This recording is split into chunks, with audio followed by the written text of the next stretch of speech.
Nous allons parler maintenant du Togo. On va faire le bilan de la manifestation du Parti national panafricain.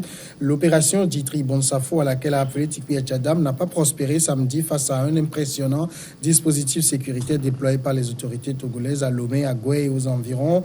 Les environs ont été bouclés très tôt, annihilant ainsi toute tentative de rassemblement. Le même dispositif a été visible dans toutes les localités où le parti a prévu de manifester. Des échauffourées ont été notés à Agoué, ont fait des blessés. Des manifestants ont été arrêtés alors qu'à Bafilo, environ 360 km de Lomé, on déplore un mort dans les rangs des jeunes du PNP. Le PNP comptait faire sa nouvelle démonstration de force. Le parti n'avait pas réagi à la sortie du ministre Payadoa Boukessi et avait maintenu ses propres circuits pour ces nouvelles manifestations. Chris Sega, le PNP dans la rue samedi, il ne faut pas avoir peur des mots, ça n'a rien donné. Bon, maintenant, je crois que les avis sont presque unanimes sur le sujet, parce que vous savez, ça a été un défi, parce que après le 20, et si le PNP a voulu réinvestir les rues immédiatement sans peut-être penser à solder les passifs qui sont restés à la date butoir du 20, et je crois que ça a été un défi énorme, et ce défi-là, le parti n'a pas pu l'honorer, et cela peut s'expliquer. Vous savez, lorsque vous citez les gens à faire des manifestations, et sans vouloir forcément des négociations, ça veut dire que vous vous inscrivez dans un rapport de force. Or, qui dit rapport de force, dit présence de force. Je ne parle pas forcément de force physique, mais au moins d'autorité, et d'autorité de telle sorte que vous puissiez en imposer à l'État. Or, aujourd'hui, force est de reconnaître que le PNP n'a pas encore cette capacité-là d'en imposer à l'État, surtout que cet État-là a tiré leçon du 19, d'un certain 19 août 2016, 2017. Donc, le PNP devrait se dire quand même que lorsque certaines figures togolais ou bien du parti uni, tout simplement, on dit clairement qu'il n'y aura plus jamais une journée pareille à ce 19 août-là. Ça n'a pas été que de la rodomontade. Et la démonstration a été faite la dernière fois que le PNP se devra, pour faire cette révolution à laquelle il aspire, il devrait se munir un peu plus que ça. Mais se munir de quelle façon de se surpasser dans cette confrontation-là et d'imposer son point de vue à l'État. Je crois que le PNP tout simplement n'a pas pu faire tenir le rang face à l'État, et cela a donné ce que nous avons vu la dernière fois. Jean-Luc, si le samedi dernier devrait être une démonstration de force, ça n'a pas été le cas, en tout cas. D'abord, moi, je voudrais m'incliner devant la mémoire de ce militant du PNP qui est décédé. À Bafilo, parce qu'un mort de trop, je dis, franchement, c'est regrettable pour notre pays. Est-ce que le PNP voulait faire une démonstration de force? Bon, je crois que lorsque M. Patrick Lawson a évoqué la question... Pendant longtemps, les gens se demandaient, le PNP voulait manifester contre quoi? Contre le pouvoir, les réformes, ou bien pour démontrer à ses compères de l'ancienne C14 que je suis le plus fort. C'est vrai que c'est l'impression que ça avait donné. On avait comme l'impression que le PNP voulait démontrer, surtout à l'ANC, que je suis là, c'est moi qui ai commencé. Le maître du jeu. Le maître du jeu et tout. Et donc, le fournisseur de plus gros contingent. Voilà. Et donc, à un moment donné, mais il faut aussi rappeler une chose, et Chris l'a dit tout à l'heure, le pouvoir ne pourra plus permettre cela, parce que c'est le PNP, c'est vrai, le 19 août, qui avait pris par surprise ce pouvoir-là et qui a entraîné ce qui est en train de se passer. Et aujourd'hui, le pouvoir passera par tous les moyens, surtout que le PNP est seul, passera par tous les moyens pour museler le PNP, ne pas permettre au PNP de récidiver. Vous voyez donc. Mais moi, ce que je dis, c'est que ce qui m'a le plus étonné, on a entendu le ministre de l'administration territoriale et le ministre de la sécurité qui ont dit qu'il n'y avait pas d'effectif pour encadrer les manifestations. Mais malheureusement, on a vu l'effectif qui était déployé pour un peu partout. Encadrer. Non, pas pour encadrer, mais pour mater, pour une répression sauvage. On a vu des arrestations ont été faites. On a vu le domicile de M. Tikpi Achadam qui a été saccagé, certains de ses militants, qui lui assuraient la sécurité, qui ont été enlevés. Et d'ailleurs même, aujourd'hui, certains leaders qui ont été convoqués au SRI. Alors je me dis, tout ça pourquoi? Mais on a comme l'impression qu'en même temps, le pouvoir a peur. Le pouvoir sait que quelque chose peut arriver. Et donc, on fait tout pour museler, on fait tout pour oppresser, ne pas permettre au peuple togolais de s'exprimer, de démontrer sa volonté. Et aujourd'hui, moi, je pense que ce que le régime est en train de faire est plutôt dangereux pour ce régime-là. D'accord. Dimas, alors, il faut inscrire la manifestation du PNP dans quel registre? Un registre de manifestation pour réclamer les réformes ou de démonstration de force vis-à-vis de ses camarades d'hier? Je ne sais pas. Moi-même, ma réaction allait se situer dans le sillage de cette question-là. Moi-même, je n'arrive pas à situer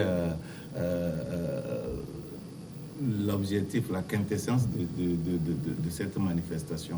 Qu'est-ce que le PNP voudrait démontrer? Quoi?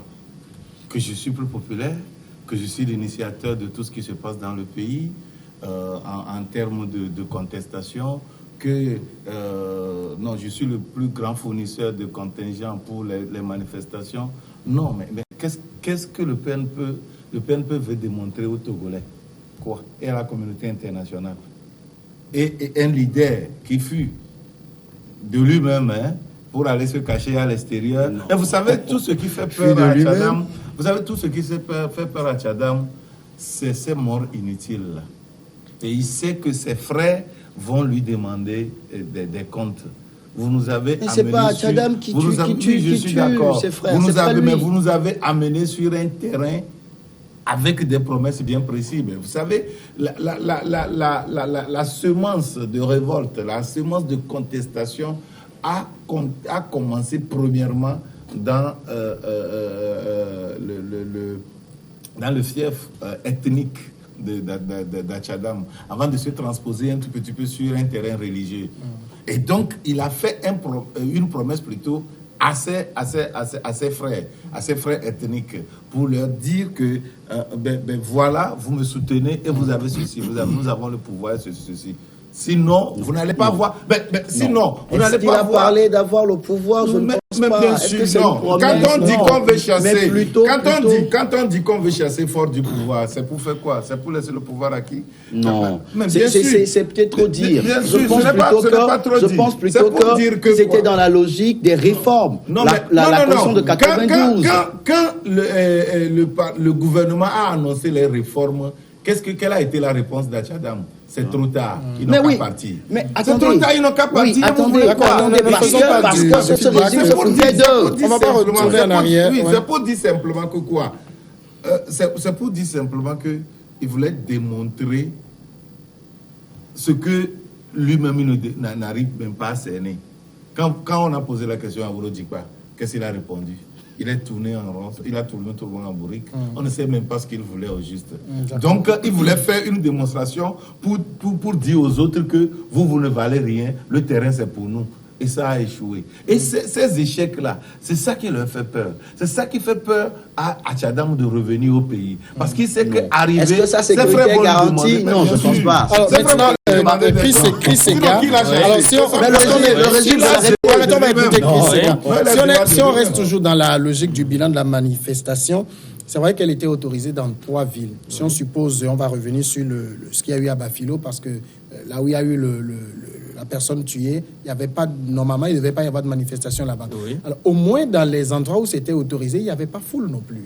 Oui, c'est parce que il faut dire que le PNP n'a pas accepté la décision prise par le ministère de l'Intérieur, tout simplement. Mais moi, j'ai dit que quelque part, c'est regrettable. Moi, j'aime souvent procéder par comparaison pour dire cette fois que vous prenez par exemple ce qui se passe en France avec les gilets jaunes. Il est arrivé un moment où le ministère de l'Intérieur a dit que vous ne manifestez plus sur les Champs-Élysées. ou telle raison. Je crois que dans le cas togolais, il faut que nous apprenons aussi à transformer parfois ce qui était parti pour nous désavantager. Ça, c'est une technique qui s'utilise en judo, d'utiliser la force de l'adversaire pour le renverser. Je voudrais dire que, mais si par exemple le ministère de l'Intérieur dirige les manifestations, par exemple, sur Togblekopé. Je crois que c'est ça. Togblekopé, c'est déjà Lomé.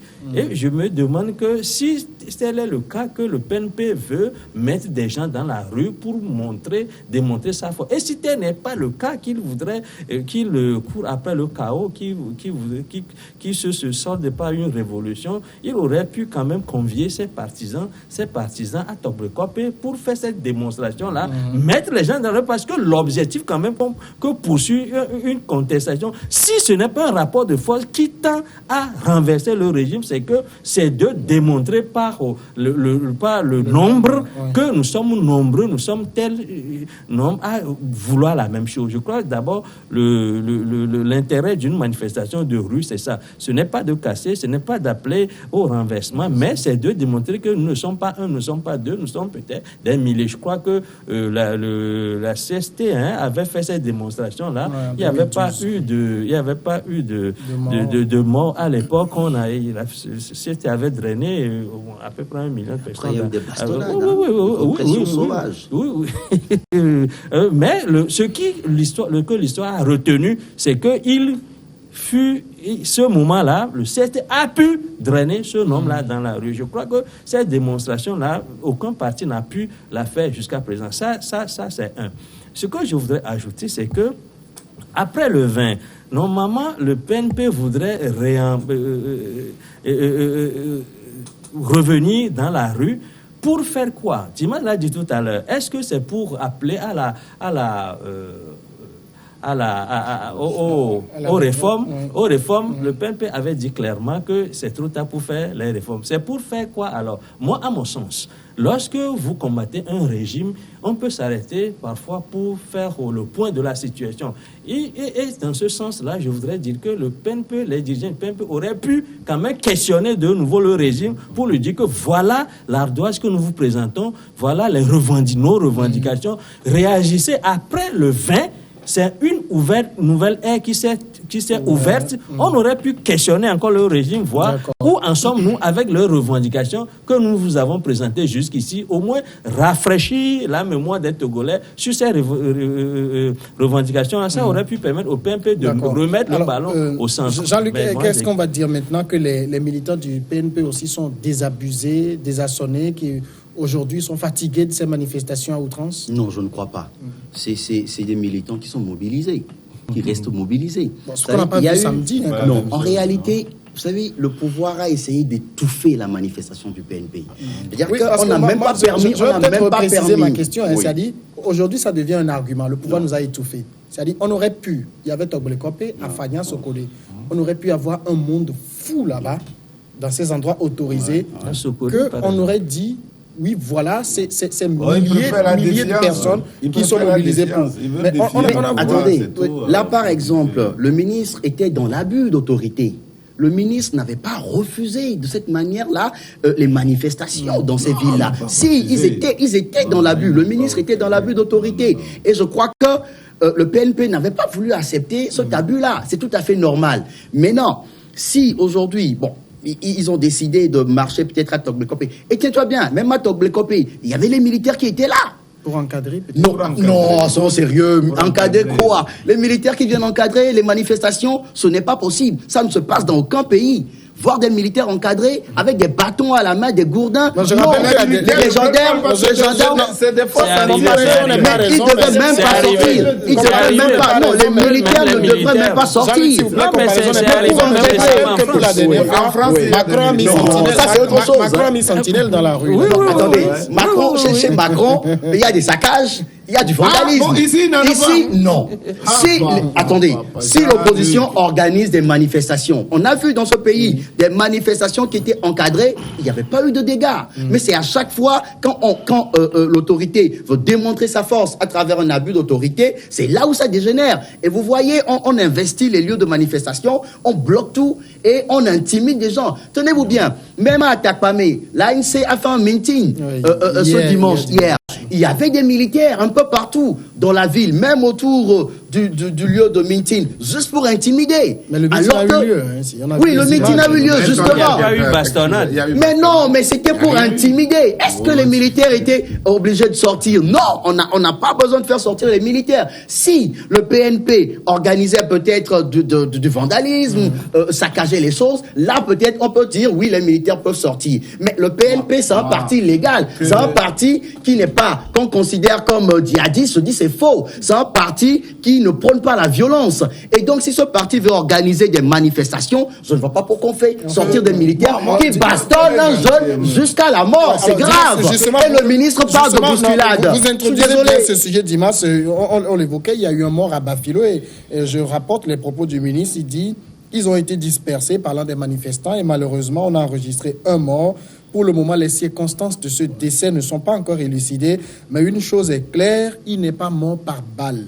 Il se pourrait qu'il ait succombé, il a mis ça au conditionnel, qu'il ait succombé dans une bousculade. Seuls les résultats du médecin légiste pourront nous situer. Nous présentons nos sincères condoléances aux familles. C'est grave pour le ministre. C'est grave pour le ministre. Que le ministre dise ça, c'est grave. Il y a eu un mort dans une ville où la manifestation n'était pas autorisée. Ça laisse à s'interroger. Oui, ça laisse à s'interroger, mais s'interroger dans quel sens? Dans le sens de celui qui a mis la défiance en place. C'est puisque les manifestations ne sont pas censées être tenues là-bas et encadrées là-bas. Alors, quand il y a ça, vous voyez ce que ça donne comme résultat. Je m'incline d'abord devant la mémoire de ce compatriote. Et je dis aussi que c'est un mort de trop. C'est inadmissible, c'est inacceptable. Et surtout, quand on sait que les manifestations sont appelées pour des inutilités. Qu'est-ce que le PNP veut en les réformes. Le PNP réclamait les réformes. Quelle réforme? Le respect de la feuille de route. Est-ce qu'au jour d'aujourd'hui, le gouvernement a respecté la feuille de route? Non. Et pour peut-être ajouter, excuse-moi, Dimas, le fait qu'il y avait une intention. C'est lui qui a la parole, je crois. Pour dire que c'est mort. Le parti, le PNP en aura su sa conscience. Non. En aura su sa plutôt conscience. Le régime que M. Ford c'est trop facile de dire que c'est le régime parce qu'il y a eu... Qui a bastonné? Qui a demandé aux militaires de sortir? C'est trop facile. Qui a demandé aux militaires de sortir? D'aller rester à l'extérieur, sur la coulée douce là-bas. Non, ça c'est un autre débat, Dimas. Quel débat? Mais il y a ces militaires qui sont là. Attends, un commandant reste au front. Oui, mais il y a ces lieutenants qui sont là. Il y a ces lieutenants qui sont là. Est-ce que Achadam Tikpi est plus menacé que Jean-Pierre Fabre au Togo ici? Je suis d'accord avec toi. Devant moi, il y avait beaucoup de chars qui entouraient la maison de Fabre par le passé. Je suis d'accord avec ce que tu dis. Pour le protéger aussi. Mais il y avait ces actes qu'on pouvait considérer comme des intimidations et autres. Jean-Pierre Fabre avait brevet tout ça là. Mais qu'est-ce qui a poussé Achadam à fuir le pays? Vous n'allez pas demander d'être comme Jean-Pierre Fabre. Il appelle les gens, il y a une volonté nuisible. Il y a une volonté nuisible. Pour pouvoir se donner pour dire que ce régime est mauvais, ce régime tue ses compatriotes. Peut-être Tipeee va répondre, Tipeee va dire que par rapport à Fabre, Tipeee va dire lui c'est lui, moi c'est moi. C'est trop facile. Ça montre, c'est une preuve de couadise. Non, c'est une preuve d'être fort. D'accord. Maintenant, on va écouter Chris. Alors maintenant, puisqu'on le dit clairement que la manif du PNP a fait flop, qu'est-ce qui reste maintenant comme pression? Il faut simplement tourner les regards vers l'Assemblée pour espérer les réformes maintenant. Bon, de toute façon, les réformes, je crois que tout le monde est d'accord sur les réformes. Je crois que tout le monde parle de réforme et que la dernière fois, dans son allocution d'ouverture de la 6e session, et la présidente de l'Assemblée l'avait encore réaffirmé que la tâche majeure pour cette Assemblée-là, surtout en ces moments-ci, c'est d'aller aux réformes. Et je crois que... depuis, hein? Oui, bien entendu. C'est-à-dire, si nous parlons de réforme depuis 2006 et que maintenant les gens disent que ce n'est qu'une question de jours ou bien de semaines, je crois que nous devons être assez pondérés pour attendre que cela se fasse. Et puis surtout que les réformes, c'est dans l'intérêt du peuple togolais, ce n'est pas seulement uniquement dans l'intérêt de tel ou de tel autre parti. Et ce que je voudrais dire pour finir, c'est que normalement, nous devons apprendre, je crois, au Togo, surtout au niveau des leaders d'opposition, nous comporter tout simplement en homme d'État. Parfois, on a bien entendu la force, mais...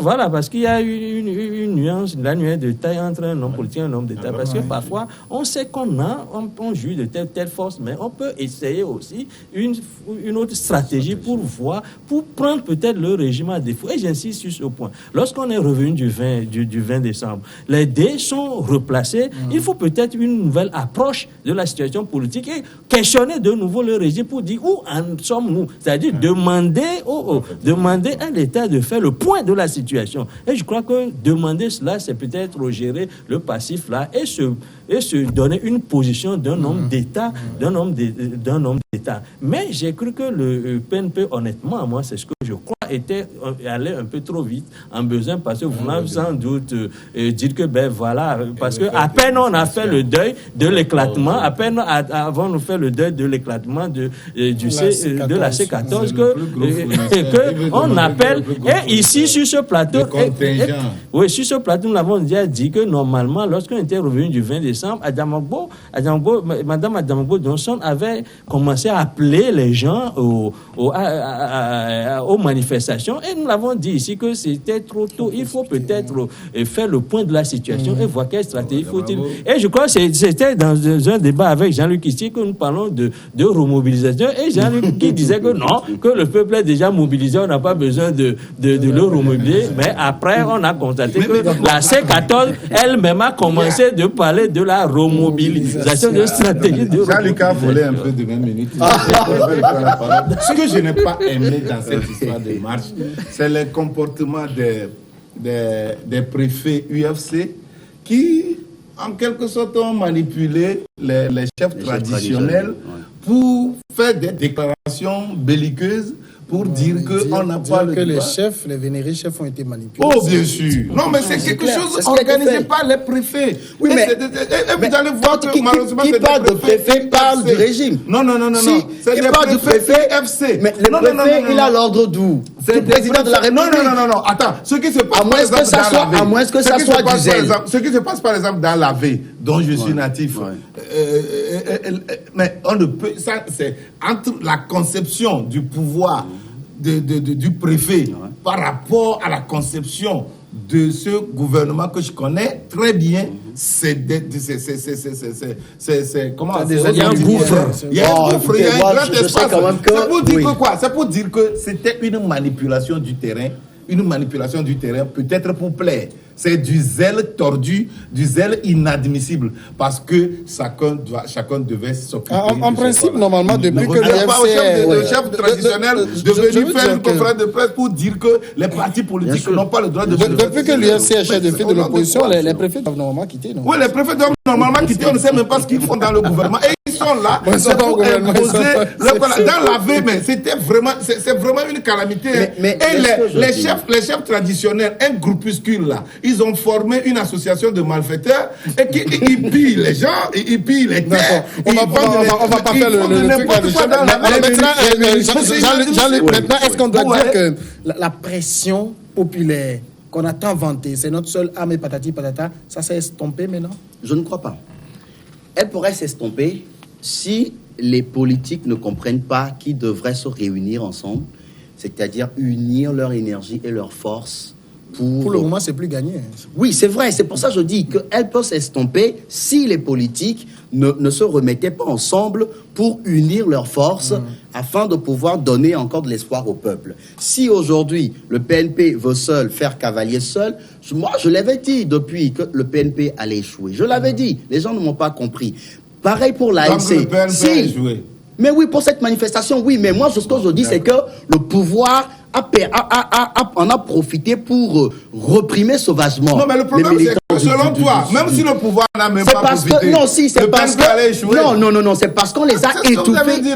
On les a étouffés, c'est pour ça qu'ils sont allés à l'échec. Vous avez dit qu'ils vont échouer. Que vous avez dit qu'à partir du moment où ils se sont mis à l'écart, ils vont échouer. Parce que seuls ils sont plus exposés pour que le pouvoir puisse les manipuler, enfin pas manipuler, les oppresser et leur faire mal. Mais ensemble, le pouvoir ne peut pas les atteindre. C'est ce que je suis en train de dire. C'est pour ça que je dis, même